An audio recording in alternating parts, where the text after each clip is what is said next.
আমরা সবাই জানো এই পাখাটাকে ঠাকুমার নাতনি ভেঙে ফেলেছিল।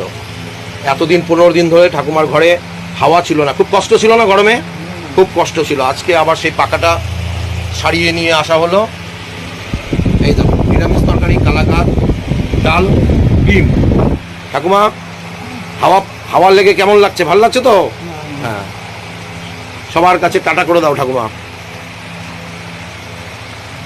আমি অনেকদিন আগেই কিনে দিতে পারতাম, কিন্তু ঠাকুমার নাতনি আবার ভেঙে ফেলবে, সেই জন্য পুরনো পাখাটাকে প্লেট পাল্টিয়ে নতুন করে নিয়ে আসলাম, ঠাকুমা যাতে আবার হাওয়ায় থাকতে পারে এবং আনন্দে থাকতে পারে। ঠাকুমার নাতনিকে পেলে আমি ওয়ার্নিং দিতাম যে তুই যেন আর ভাঙিস না, কিন্তু ও এই সময় বাড়িতে থাকে না, যেহেতু আমি এই সময় আসি।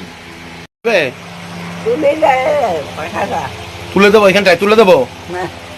ঠাকুমা বলছে ওপরে তুলে দে পাখাটাকে। চলে যাচ্ছি, তোমার পাখা রেডি দিয়ে গেলাম, আর চিন্তা করো না। নাতনিকে বলো পাখায় যেন আর হাত না দেয়, তাহলে কিন্তু কলকাতায় পুলিশের বউ কিন্তু আসবে, সেই পপিদি, ঝামেলায় পড়ে যাবে কিন্তু নাতনি। ঠাকুমা ভালো থেকো, আনন্দে থেকো।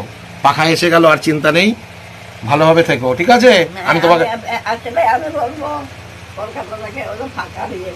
হ্যাঁ হ্যাঁ হ্যাঁ হ্যাঁ ঠিক আছে, ভালো থেকো। আমি আবার তোমাকে আরেকটা কালকে নাইটি কিনে দেবো, ঠিক আছে? আমি চলে গেলে এই কম্বলটা খুলে ফেলো, গরমে কম্বল আর পড়ো না। ঠাকুমার বাড়িতে আমি ফুলিয়ার বাদল। এই সন্দীপ ভাই ফুলিয়া বাজার পাড়ায়, সন্দীপ দত্ত, ও ঠাকুমার কষ্ট দেখে ঠাকুমার পাখাটাকে একদম বিনে পয়সায় আবার সারিয়ে দিল। ভালো থেকো, সুস্থ থেকো, আনন্দ থেকো।